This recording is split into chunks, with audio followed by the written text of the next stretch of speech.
disparities. One thing that keeps me puzzled, despite having studied finance and economics at the world's best universities, the following question remains unanswered. Why is it that 5,000 units of our currency is worth 1 unit of your currency, where we are the ones with the actual gold reserves? It's quite evident that the aid is in fact not coming from the West to Africa, but from Africa to the Western world. The Western world depends on Africa in every possible way, since alternative resources are scarce out here. So how does the West ensure that the free aid keeps coming? By systematically destabilizing the wealthiest African nations and their systems, and all that backed by huge PR campaigns, leaving the entire world under the impression that Africa is poor and dying and merely surviving on the mercy of the West. Well done, Oxfam, UNICEF, Red Cross, Life Aid, and all the other organizations that continuously run multi-million-dollar advertisement campaigns depicting charity porn to sustain that image of Africa globally. Ad campaigns paid for by innocent people under the impression to help with their donations.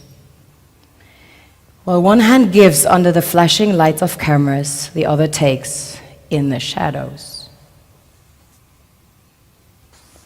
We all know the dollar is worthless, while the euro is merely charged with German intellect and technology, and maybe some Italian pasta. How can one expect donations from nations that have so little? It's super sweet of you to come with your colored paper in exchange for our gold and diamonds.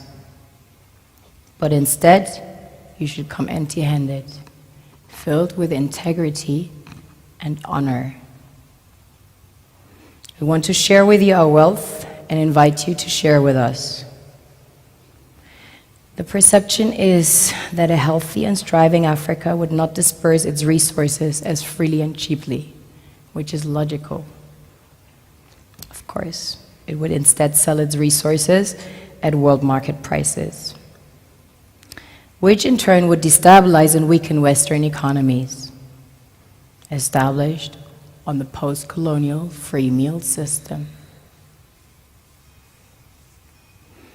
Last year, the IMF reports that 6 out of 10 of the world's fastest growing economies are in Africa, measured by their GDP growth. The French Treasury, for example, is receiving about $500 billion year in, year out, in foreign exchange reserves from African countries based on colonial debt they forced them to pay. Former French President Jacques Chirac stated in an interview recently that we have to be honest and acknowledge that a big part of the money in our banks comes precisely from the exploitation of the African continent.